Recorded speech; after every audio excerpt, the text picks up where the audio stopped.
Olá, sou a Diana, pronomes ela dele, a pessoa transfeminina não binária, e hoje venho-vos falar de DIY, Do It Yourself. DIY pode ser usado para diversas coisas, neste contexto em específico estamos a falar de hormonas. Explicar um pouco de onde é que isto vem, de onde é que porque é que a expressão se aplica aqui, de onde é que nasce e porque é que existe a forma que existe e porque é que é tão importante para a comunidade trans e especialmente ainda mais para uma aderência da comunidade transfeminina. A automedicação.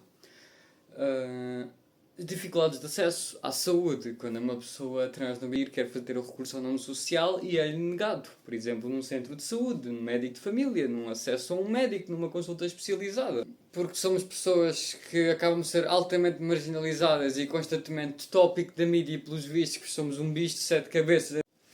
devido a longas filas de espera, processos clínicos altamente burocráticos que demoram meses e meses, anos e anos para conseguir chegar às primeiras consultas, depois conseguir chegar ali a um endocrinologista, depois conseguir finalmente a prescrição de hormonas, e levarem constantemente e ouvirem constantemente comentários sobre o corpo, terem a expressão de género negada muitas vezes por amigos, família, colegas de trabalho, enfim, todo um conjunto de ambiente e condições são negativas e que rebentam a autoestima da pessoa. Para depois, quando finalmente chegam à endocrinologia, anos depois, uma fila de espera enorme, com a disforia a crescer, a exacerbar-se, a criar ansiedade, muitas vezes chega a indícios suicida, vai piorando, afeta toda a vida da pessoa, não aguenta o tempo de espera, a pessoa começa a recorrer a todas as formas, e mais algumas, de conseguir definitivamente o tratamento hormonal. Quando finalmente chega à consulta, muitas vezes se depara com acesso restritos a vários tipos de medicação legais e a tratamentos que muitas vezes não são adequados e que têm respostas negativas e testemunhos como estes. Que acontece no nosso país atualmente e ainda pelo mundo fora, em lugares que não seguem guidelines internacionais, como por exemplo dar a prescrição de bloqueadores de testosterona como ciprotrona, acetato em 50 mg, ou às vezes partido em 12,5 ou 25, de forma individual, seu acompanhamento de estradiol, o que não está em consideração nem respeito às guidelines internacionais.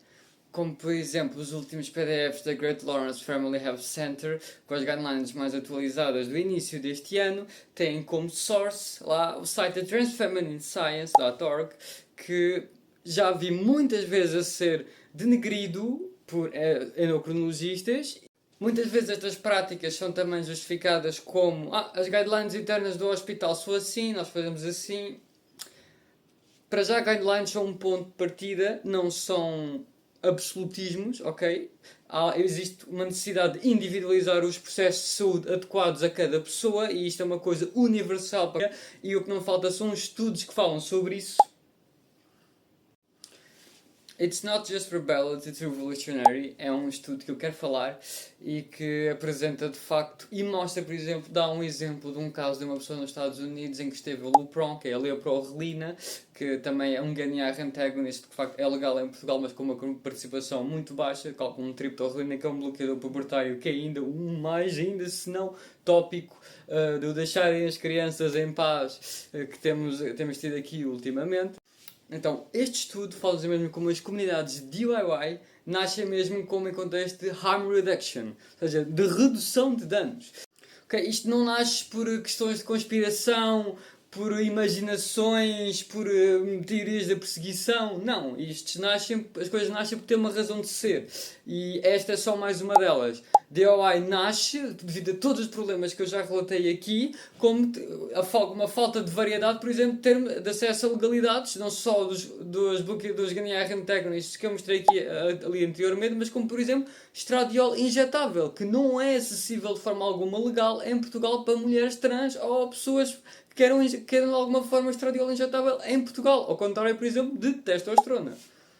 E quanto mais limitada é a medicação legalmente prescrita, maior vai haver aderência a outras formas, nomeadamente mercados não regulados, mercados informais, que nos deem esta capacidade, esta sustentabilidade, este acesso a X medicação que não conseguimos por meios legais, porque o nosso país decide pura e simplesmente não participar e não dar a nossa acessibilidade a tal. Portanto, este ato de adquirir medicação de forma não regulada nestes contextos onde ela é legalizada,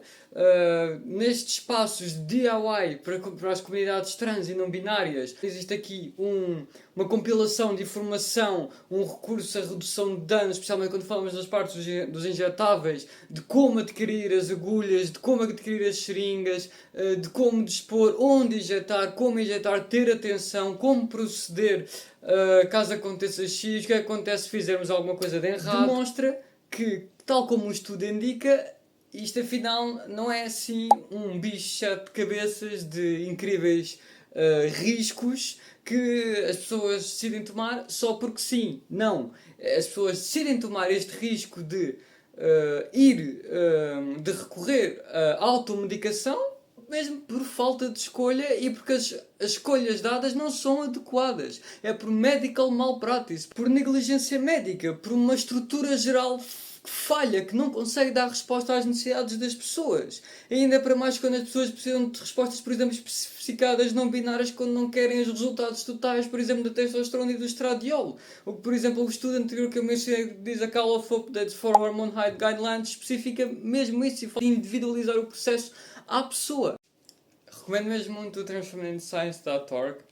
não só por ter finalmente o reconhecimento que devia ter e estar como fontes de sourcing para guidelines internacionais, mas também porque é um site mesmo muito completo, com muitas fontes, com muitos artigos que são atualizados com frequência e é mesmo muito interessante para quem quer aprender mais e dar assim, um dive deep sobre aquilo que está efetivamente a tomar. Espero que tenham gostado e vemo-nos no próximo vídeo.